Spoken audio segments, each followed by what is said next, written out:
Hello everybody, my name is Shatnos, and welcome to This Week in Mythic Plus. This week's affixes are Tyrannical, Bolstering, Necrotic, and of course Prideful. There's also some dungeon changes, but first let's talk a little bit about the affixes, and then I'll talk about all the changes to the dungeons as we get to their specific ones. The big note is that Necrotic Wake actually has gotten quite a lot of nerfs to trash, and then a couple other dungeons have gotten some small nerfs as well. Again, as we go dungeon by dungeon, I'll point out what is happening, but this might not be a week where you feel the effects of the nerfs all that much, because this combination of affixes is very, very, very, very difficult, particularly as the keystone level starts to get higher, particularly on your tank. Bolstering, Necrotic, and Tyrannical, actually, this expansion, all are heavy tank affixes. Bolstering management while also managing your Necrotic stacks is... Actually, you know what, the bolstering part isn't that hard. For the tank in particular, you just got to make sure you're pulling the right combination of enemies, and your DPS players are making sure to focus down damage into the high health things. But Necrotic in general with trash packs, particularly if you do a bad job of bolstering, you're going to have a big mob hitting you while you also are unable to be healed, so that if bolstering goes a little bit wrong, the Necrotic really sticks the knife in. And then, of course, the Necrotic Tyrannical combination is a really difficult one. Necrotic is probably the hardest affix to combine with Tyrannical, maybe with the exception of Grievous. And those really transform Tyrannical into Giga Tyrannical, where there's going to be a lot of bosses that that end your run and just camp you for a while. So make good use of Prideful, make use of Prideful onto boss, make use of Prideful and Lust onto boss, save all your cooldowns, all that kind of stuff for boss. It'll help because you can't really pull any big stuff anyways that would be fun to Pride or Lust, because Bolstering's active anyway, so the affixes do kind of point you in the right direction. But unfortunately, all of the answers to these affixes are slow, right? Tyrannical, long boss fights; Bolstering, more trash pulls throughout the dungeon, slower in that part, so you've just got two ways that this week is slower than a good fortified week, which often will translate to several keystone levels lower if you are doing keys at the level where the timer is your problem. Most players don't do keys at that level, though. Most players do keys at the level where, you know, wiping over and over again or having like a horrifically slow path are your problems. And so if that's the case, this week might not be something you feel. If you can manage the affixes well, then you actually can be totally fine this week. And it really is just if you're getting at the point where, like, last week you barely timed a 19 with 2 deaths. This week you're going to be doing an 18 with 0 deaths and be way over time, right? And you're going to be like, why? So that's why. All right, let's go dungeon by dungeon, of course using MDT here, Mythic Dungeon Tools, a fantastic add-on created by Nagi. This is also all the routes you're going to see this week you can find on my Raider.io weekly route series. There'll be a link in the description below. Every dungeon I have a route both with and without skips that you can take and use for yourself. They're generally pretty similar in terms of pathing. I try and make things relatively simple and avoid super complicated strategies, even in the route with skips. But the route with skips will do stuff like, you know, skipping this pack, use an Invis Pod or a Shroud to get through here. Whereas the route without skips will say, look, we're going to assume you have no access to any way to get past mobs, which is often, it makes it a little bit simpler in a pug group, but it means you're pulling often harder trash, like these matriarchs. So bolstering the other side, this is a dungeon where there are actually a lot of packs that are naturally difficult bolstering packs. You've got a lot of things where, you've got these warlords that both have a lot more health than their surrounding friends. They have like twice as much health as their buddies, and they also get this Undying Rage. If you don't have a Soothe effect, this thing is just going to be there doing 100% increased damage with 4 stacks of bolstering, so doing another 80% on top of that, and also unable to be killed, right? So make sure you're kiting when that combination of events is going on with these things. Try and do priority damage based on mobs' health. There are going to be a lot of pulls where you have these raptors that have a lot less health than the mobs that surround them, and it's just something that you're going to need to watch out for in this dungeon. Tyrannical's also tough in here, so Necrotic is also tough in here. I don't know, man, it's a tough dungeon, tough affixes. I wouldn't blame me for skipping this one. Halls of Atonement, this is one of the better dungeons. I believe that these mobs do bolster, so you're gonna have to be careful with pulling these not bolstering stuff up, because they do have, obviously, actually not that much less health. Surprisingly similar health totals to the other stuff, so it's not the end of the world if these do come in. Just don't cleave them down too hard. I actually am surprised by how close they are in health values to these things. I guess that explains why they're able to stay alive so long. It's all coming together. This dungeon, though, is one where the bosses, even with Tyrannical and Necrotic active, aren't going to be too bad. There's a lot of natural opportunities to reset your stacks when these bosses are casting stuff, and that's really favorable for tanks in here. One thing you do want to watch out for on Echelon, when he spawns a bunch of adds, if you're going to use something like Sigil of Silence or Beam to control their cast, right, you're going to group them up with like a Mass Grip into a Beam or something, those are going to melee your tank if they are silenced but not affected by other crowd control. That can stack a lot of Necrotic up on your tank. They may still find a time to clear when the leap is coming out, but that's still something to be careful of. Ideally, you want to try and stun those, even if you are going to silence them, just to prevent that stacking up on your tank. Not a big deal on this fight if your tank is confident, but with Tyrannical, every boss auto is pretty hard. And then the rest of the dungeon, yeah, nothing I think too worrisome in here. Let's move on to Mr. Tirna Scithe. This is always a great dungeon. Basically every week there's always going to be good reasons that this dungeon is good. Tyrannical, of course, one of those reasons is it's the only 3-boss dungeon in the Shadowlands. And one thing you're going to want to do is really make sure you have all of your cooldowns and Prideful and Lust, ideally, going into Ingramalik. My route with skips will accomplish this. The route without skips can't really do that because you can't assume that you can skip any of this stuff. But if you do have the ability to just like skip this pack and Night Fae through this part in the side, you get a very natural Pride into Ingramalik, and you're going to want to take that Pride and then immediately pull the boss, kill this tree, and then hopefully still have Pride time on the Ingra burn phase.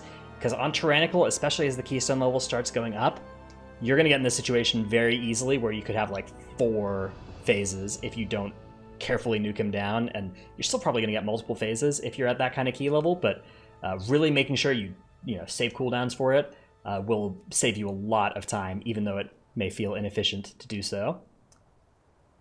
All right, Plaguefall. This was a dungeon that did receive some change. Let's see if I can pull that up for you here. So in Plaguefall, the last boss, the adds that she spawns have had health and damage reduced by 40%. Very welcome change those things for... Actually, you know what? I'm not even convinced this was a fight that needed this kind of nerf necessarily, but you know what? It's happening. 40% less health and damage. Those adds are going to be dramatically less impactful. The cast frequency of Infectious Rain during her final phase is being reduced as well, which is, I think, one that will be very helpful, particularly for groups that... A lot of groups struggle with that final phase, especially on Tyrannical, because there's so much else going on, and you've used cooldowns earlier in the fight, so that can get you in a lot of trouble. The fact there's one less Infectious Rain probably cast in that last phase will certainly help. And then also the Plague Crash, which is the tank soak. A lot of people don't know this is a tank soak. Oh wait, no, this is not the tank soak. Sorry, this is the Tendy Slam. So yeah, you just got a little bit of an easier time dodging. Make sure you're aware that the timing has changed here in case you were really used to the old timing, but nothing to worry about. Let me just do my little bit about the tank slam, because a lot of people don't know that the big ad she spawns, when it's doing its smash, you actually only want your tank in that. You need your tank in it, but you don't want more than just your tank in it. Let me see if I can pull that up in the old dungeon journal here. Margrave Stradama, making the ads. Wait, where is it? Okay, yeah, this thing. Touch of Slime. It does damage to players within 4 yards of the impact, but it's not split damage. And if it doesn't hit any players, it hits everybody. So you need one person to soak it. It should just be your tank, though. So I see other people kind of jump into that. It's not the end of the world in low key levels, but 6,000 base damage scales up quite a bit in the higher key levels. So do avoid that if you can. Other than that, Plaguefall this week, bolstering pretty tricky in here. Actually, there's a lot of bolstering nonsense in here. These mobs bolster. This area, you're using stuff like barrels to kill enemies, and you want to be careful that you don't have really high health enemies survive that, because it's pretty natural. The way this pull works on most weeks, you're going to just go into the barrel, the barrel's going to kill all these guys, and these guys are going to be 50% health, and you're going to kill them later. That doesn't work this week, right? This week, if you want to do this pull, which I think you still should, you're going to want to pull these two first, focus damage into them, and then go onto the barrel once they're at like 50% health. So it's slightly different change in sequencing, still the same efficiency of a pull. Just you gotta make sure that you're hyper aware of the implications of bolstering in this area. I think you can theoretically bolster up, like the Plague Borers, and potentially use them, potentially get more damage out of them. I'm curious to see if there will be a strategy involving getting a Plague Borer to like 40 stacks and then you turning it onto this first boss and out of here. That's something that maybe worth exploring, but not something you're going to need in your weekly 15, so I wouldn't worry too much about it. Other than that, just Tyrannical Plaguefall, you're really worried about every single boss in here. They're all tough. Especially this boss, actually, with Necrotic. Your tank is going to be in a lot of danger during the ad spawn phase, and your tank is going to be in a lot of danger after the ad spawn phase as well, because they'll probably have a lot of stacks of Necrotic. So if you have somebody that can taunt for your tank and help them reset stacks at that point, that's something to look into, especially if you've got something like a Paladin can bubble taunt or Shield of Vengeance taunt, an Arms Warrior with the parry taunt. Any of that kind of stuff will save your tank potentially on this fight. Also, remember, of course, for tanks out there, Kyrian File removes Necrotic. Necrotic is a bleed ever since patch 8.2, and so can be removed by Kyrian File. Alright, what are we on next here? We're on Sanguine Depths. This was another dungeon that received some changes. Here they are. First of all, you're not going to have this bug where the Flying Chamber Sentinels fail to contribute enemy forces. I don't think these are ever included. These are just the bats that fly around in the gauntlet area, right? Which I don't think I normally pull anyway, so not something too relevant here. But what is relevant is nerfs to both the first and the second boss. The nerfs to the first boss here are the Smash and the Orb absorbing damage has been reduced by 20%, which is quite a bit. So that phase is a pretty dangerous phase, that one where you run away and you spawn the orbs and then somebody soaks them and you try to soak them all at once. The penalty for doing this wrong in a low key has gotten a lot lower, and it's gotten a lot more survivable in a high key. So definitely that's good news for groups that were struggling with this. People were resorting to outranging this ability by getting like 60 yards away or something to make this not spawn orbs, which worked, and I assume will still work if you're still having trouble with this. But I think the 20% reduction to all the damage that's occurring at that time should make this pretty feasible, bring this ability pretty in line with the rest of... it'll probably still be on the high end of difficulty of bosses, but it won't be as clear of an outlier, I don't think. Executor Tarvald, on the other hand, the ad that he spawns has had a 20% reduction in health. I actually don't believe that this will do a tremendous amount to make this fight trivial. I think that there's still a lot that can go wrong on this fight. Particularly, in my experience, the difficult overlaps when you're having the castigation damage and the manifestation pulsing damage causing a lot of threat to your group. They tend to happen right at the start of the fleeting manifestation spawn rather than at the end. If it was at the end, then you could beat it by it being dead as a result of having less health. But if it's at the start, then it doesn't actually change those overlaps really much in terms of difficulty. But this will help your group kill that manifestation before it pulses too much. So certainly a nerf, but I expect that this fight will still be a really difficult one to look out for. Sanguine Depths, other than that, Bolstering, actually surprisingly not too bad in here. I remember going into this dungeon thinking Bolstering was going to be pretty bad, but it's really not too much of a hassle. You can kind of do a lot of the same stuff. You just got to be careful with when you're pulling stuff in. Like when you're doing pulls like this, you want to damage these guys and then bring them in late, or do them as two separate pulls, right? Those are your options for dealing with these kinds of things. And there's not for me, this is a much more easy Bolstering to deal with than if there's a pack that naturally has a lot of enemies with different health totals, particularly if there's also like something you want to kill first in a pack that really needs to die early. Anything like that tends to be, in my experience, a way more difficult thing. However, this sort of thing is one that can get you in a pug, particularly if you just go in, like if you go in like it's not Bolstering and you pull it all together, then you find that these guys have half the health of these guys, and by AoEing, you're going to get yourself into a lot of trouble. So again, just wait until like until this guy's at like 30%. Actually, maybe kill this guy first and then bring these two when they're low into this pack. Something like that would be how I would handle this on Bolstering Week, or just adjust the route, of course, if you would like to. Spires of Ascension. This is a dungeon that has also received a nerf. The nerf is minor, particularly on Tyrannical weeks, but it's definitely welcome. I think that these three mobs were among the most egregious tuning outliers in Shadowlands, and nice to see them getting a little bit of a nerf. This first one here, it is going to be relevant. They're not going to trigger Bolstering, which is very nice, because of course, if these things are Bolstering, they don't actually they didn't trigger their on-death affixes, and they still don't reward you with count until a couple seconds after their death. But if the mobs are still alive to be bolstered at that time, that means they're going to full heal, and you're going to be dealing with not just a full healed, but also a bolstered Second Angel if you were fighting 2 at the same time. Obviously, fighting 2 of these things at the same time is not something that's in the plan for most groups, but you know, sometimes you could do it. Sometimes you do 2 with a spear or something, 3 with a spear. It's actually surprisingly, like, you would fight, when you fight Klotos alone at the end, you're like, oh my goodness, how do people ever do these together? It's actually not too bad to do them all together, because they, you know, 3 of them with 1 ability versus 1 of them with 3 abilities. There's kind of it's surprisingly easy to do them all 3 at the same time, but still not something I recommend for anybody outside of, you know, trying to compete in the MDI, where of course we saw every team do that, and some teams fail it.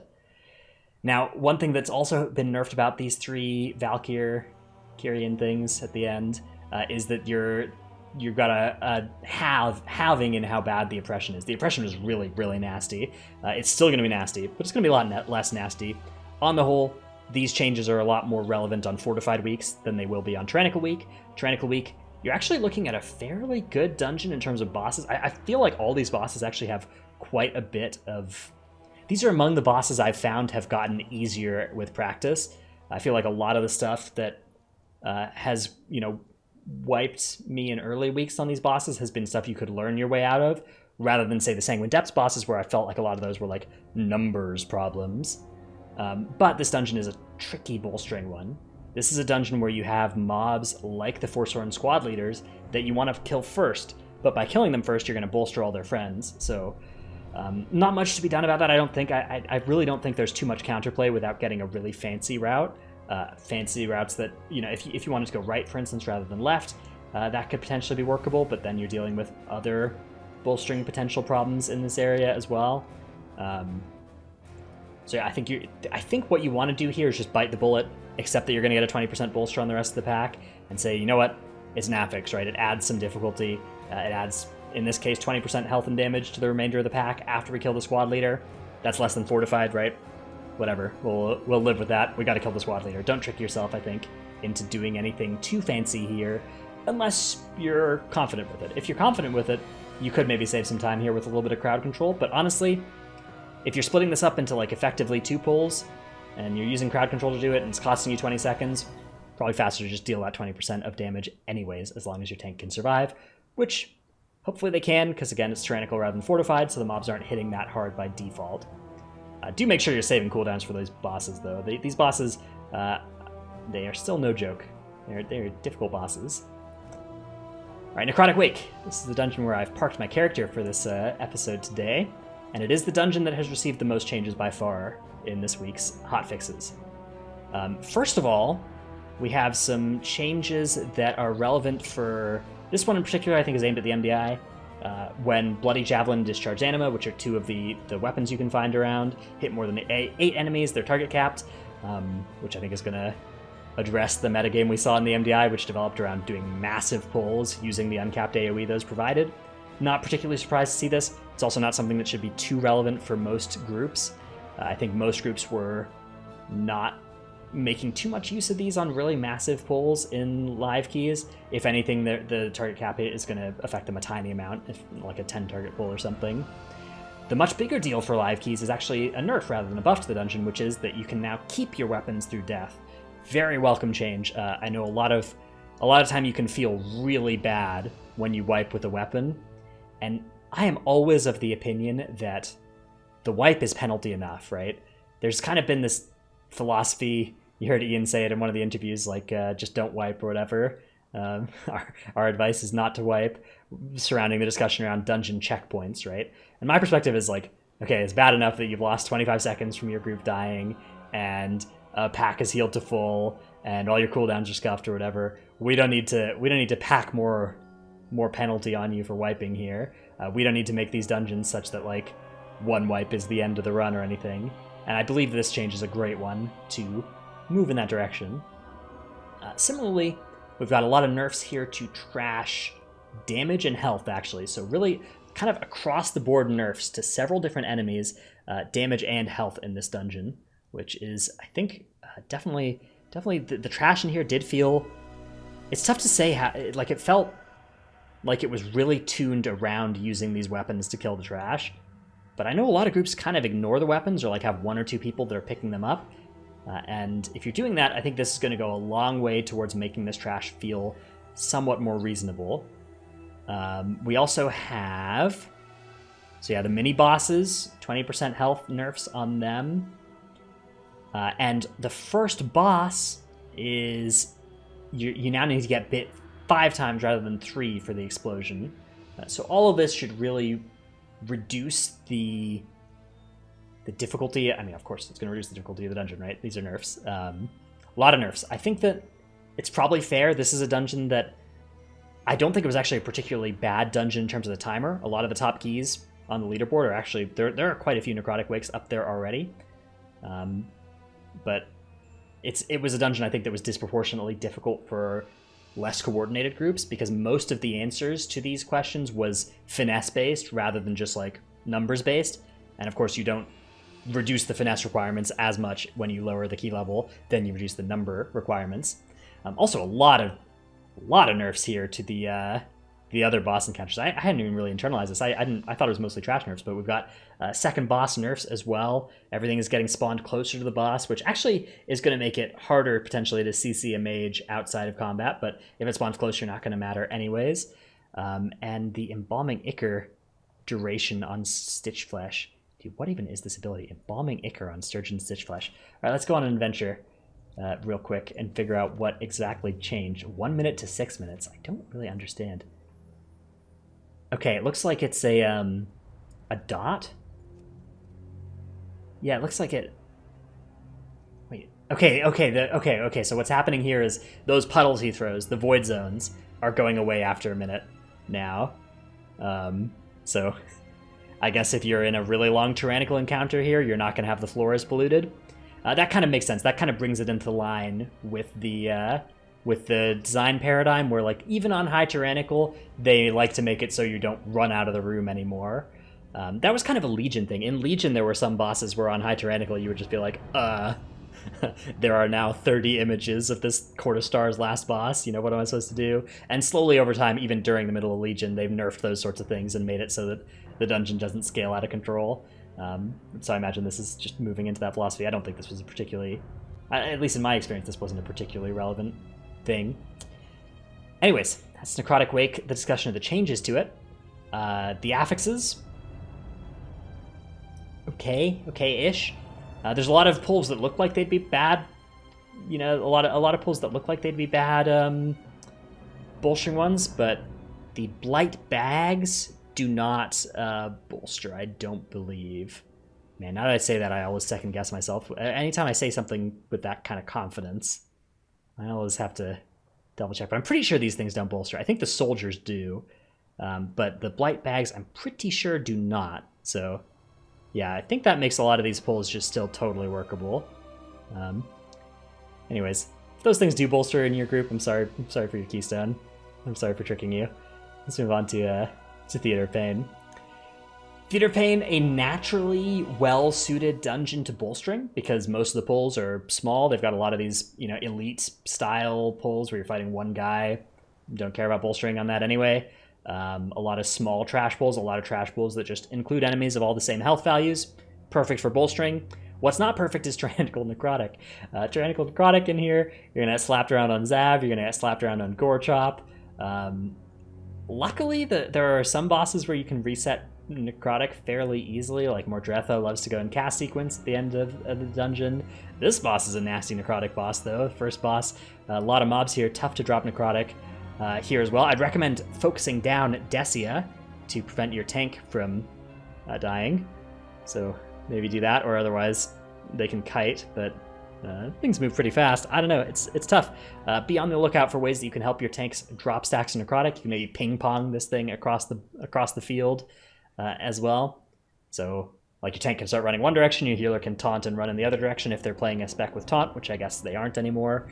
Your druid or whatever, your DPS druid, your any player with a taunt can taunt and run in the other direction, and then after a couple seconds your tank can taunt back and hopefully have their Necrotic cleared.